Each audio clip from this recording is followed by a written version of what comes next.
I remember going to church and, everybody says, how are you? How are you? How are you? And I said, I'm about to break. I'm fragile.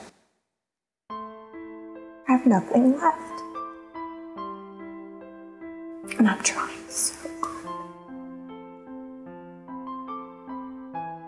And then you get up the next morning because you love your kids. And you trust God that there's going to be an answer. But there were dark, dark days. So every day, probably every day since he's been here, has been a challenge with him. We adore him and love him, and he, I would say, after almost 5 years, is really learning to trust us, but he would press the limits on everything. If you said no, it was no about 4 times no before he kind of started to get it.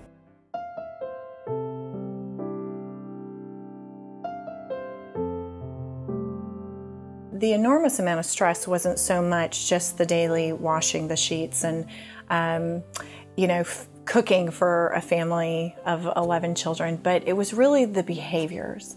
And so we saw behaviors that were severe behaviors and severe emotions that varied from severe rage and anger to depression, but also behaviors such as lying and cheating and stealing and hoarding and manipulation.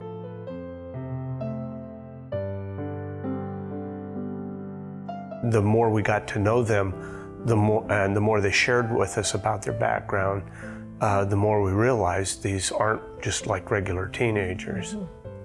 Well, we weren't really educated, and our adoption agency didn't make resources available to us, and so we just kind of came into this, not knowing anything.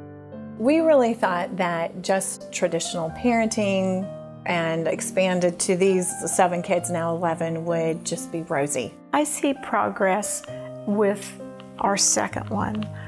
Even though we're still going through issues, I think he really is 2 steps forward and 1 step back, And the youngest remains to be seen. So we did attempt certain counselors, we did attempt pastoral care, we did attempt, just conferences on not only parenting, but marriage, as our marriage was stressed, but there weren't many answers there. Well, some of the issues that we've dealt with are...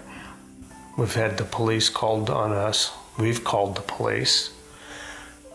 We've dealt with a lot of anger issues, some minor damage, holes in the drywall, getting called by the school system. Many times. Yeah. Lying. Lying. And manipulating. There wasn't an answer for the lying. There wasn't an answer for the stealing.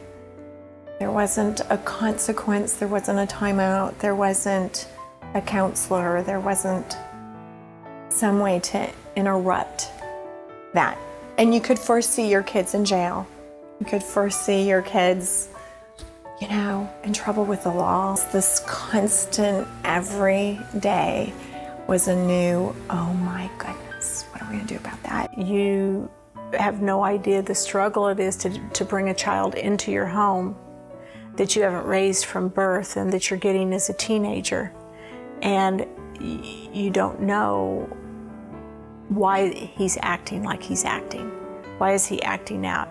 And what did his mother do to him that causes him to react like this to me? And they all have great qualities. I mean, we're not sorry we did it at all. It's just that there are times of despair, and there isn't a lot out there in terms of help.